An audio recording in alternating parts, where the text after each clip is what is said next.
బయ్యారం ఉక్కు కర్మాగారం ఇచ్చింది, దాన్ని రద్దు చేసిండు. రైల్వే కోచ్ ఫ్యాక్టరీ ఇచ్చిండు కాజీపేటలో, రద్దు చేసిండు. ITIR కారిడార్ ఇచ్చిండు, రద్దు చేసిండు. IIM IITలు ఇచ్చిండు, రద్దు చేసిండు. పాలమూరు రంగారెడ్డి ఎత్తిపోతల పథకానికి జాతీయ హోదా ఇస్తే రద్దు చేసిండు.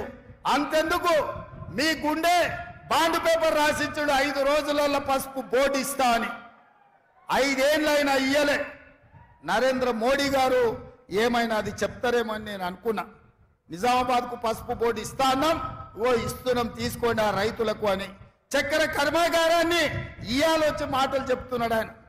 పసుపు గిట్టుబాటు ధర లేదు, ఎర్రజొన్నలు గిట్టుబాటు ధర లేదు, మొక్కజొన్న గిట్టుబాటు ధర లేదు.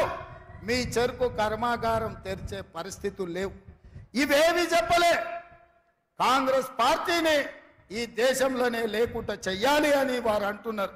కాంగ్రెస్ ముక్త్ భారత్ అంటున్నాడు.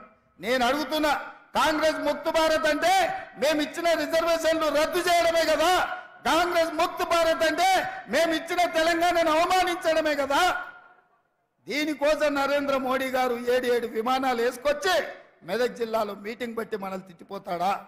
ఇదే కాదు, నేను ముఖ్యమంత్రి అయిన తర్వాత వారిని కలిసిన.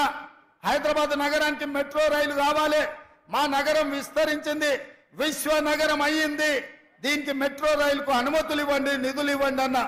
అనా పైసి ఇవ్వలే, ఆ మాట ఊసెత్తలే. మూసీ రివర్ ఇవాళ మురికి కూపంగా మారింది. హైదరాబాద్ లో ఉండే కాలుష్యం అంతా మూసీ చెరువులోనే, మూసీ రివర్లోనే పోతుంది. దాన్ని ప్రక్షాళన చేసి మూసీ రివర్ ఫ్రంట్ చేయాలి, మూసీ రివర్ డెవలప్మెంట్ ఫ్రంట్ కావాలి అని అడిగిన. ఏమాత్రం ఇయ్యలేదు. హైదరాబాద్ నగరానికి దాహర్తిని తీర్చడానికి ఇవాళ కృష్ణా జలాలను అదనంగా తరలించాలని అడిగిన, మనకివ్వలేదు. పాలమూరు రంగారెడ్డి ఎత్తిపోతల కోసం 90 TMCల నీటి కేటాయింపులు జరగాలి, కర్ణాటకను ఒప్పించి మా నీళ్లు మాకు కేటాయించండి అని అడిగిన. ఆ మాట కూడా మాట్లాడలే.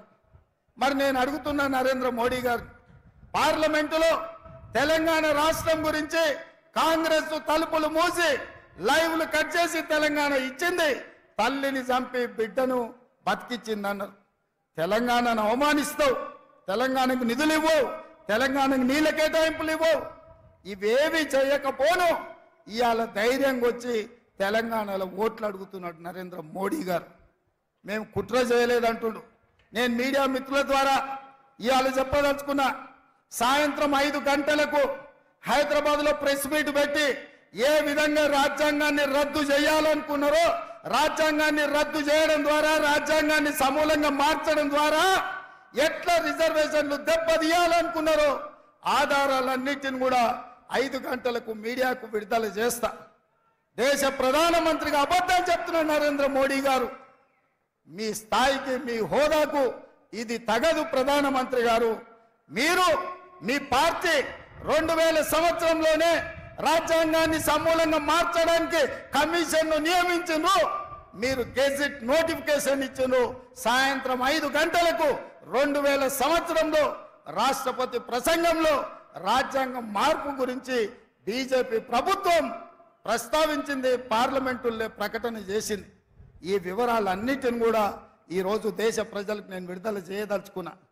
నేను మీరు రాజ్యాంగాన్ని మార్చాలనుకుంటుంటే